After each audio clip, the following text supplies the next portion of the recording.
This is news from Family Council.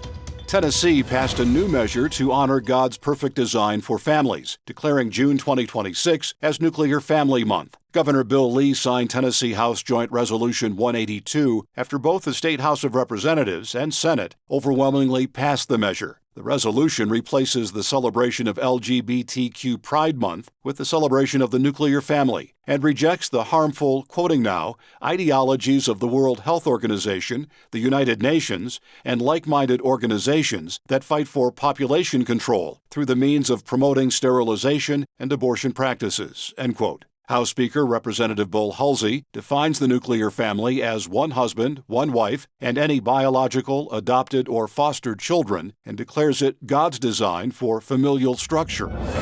Family Council, promoting, protecting, and strengthening traditional family values in Arkansas. Visit us online at familycouncil.org.